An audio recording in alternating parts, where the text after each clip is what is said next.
Hi everyone, welcome to this podcast video. I'll introduce myself. So my name is Vanessa. I am a Vietnamese Chinese Australian and I'm very privileged to be part of a social impact project centered around gender inequality.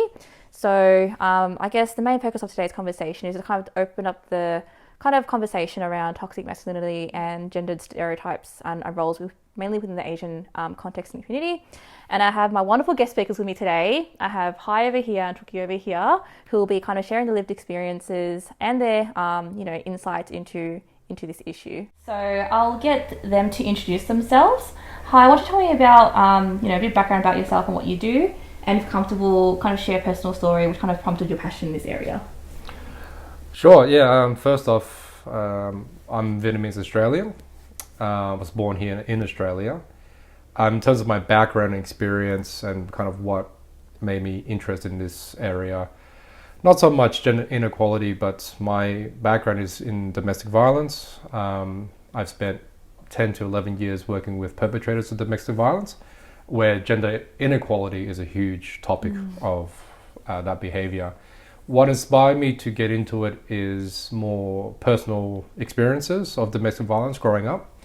And so I kind of was really motivated to understand psychology as an area of study. So I have a master's in psychology. I'm a registered psychologist. And because of the specific experience with domestic violence growing up, I wanted to understand the psychology of perpetrators of domestic violence. So, and once I got into it, I kind of never looked back because, it's an area that I'm quite comfortable with. I feel like I'm helping the community in some way. And it's just something that I think I have a particular, knack for. So, that's me in a nutshell. Amazing. And Tuki? So I'm Tuki Nguyen. I'm a Vietnamese Australian. My background is a youth worker, social worker. I worked in 5-6 years in the youth area, mostly with young juvenile kids and adult home care, and also helping them reconnect back into the community. What got me into this kind of being a youth worker is I always wanted to make an impact in society, and especially with the young generation in today's community. And I also do volunteering work back home in Vietnam, where my parents are from as well.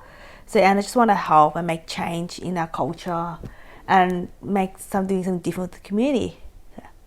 Hello everyone, my name is Alice. Today I'm here with Trin.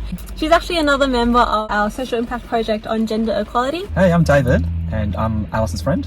My name's Elvis. I'm 21 years old. My full name is Julianne Nguyen. My Vietnamese name is Hoang Oanh. I live in the West. My name is Joseph. I'm originally from the UK. So first of all, can I have your consent to share this audio and video online and post it on our website to open discussions for our listeners and raise awareness about gender equality? Yes, you do. I do believe it's better to share stories than hide stories, because otherwise it's giving more power to the stigma saying it's not okay.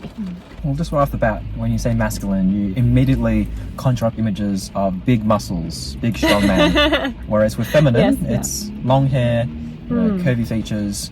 If you take it a step further, the traits that a masculine person would embody would be someone that can provide for the family.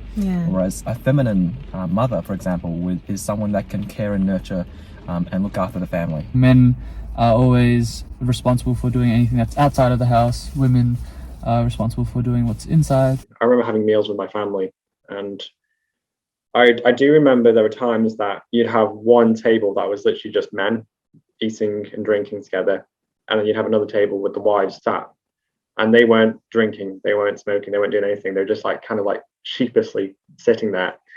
And whenever the men finished eating their meals, the women would immediately get up and clean the table for them, really. So house chores wise, I was the go-to person. I'm still the go-to cleaning maid.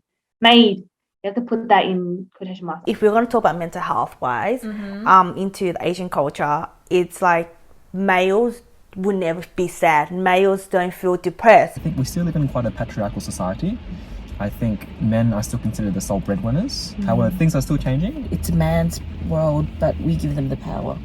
I think one line that I will always remember her saying is, if I was to be reborn, I want to be reborn as a man.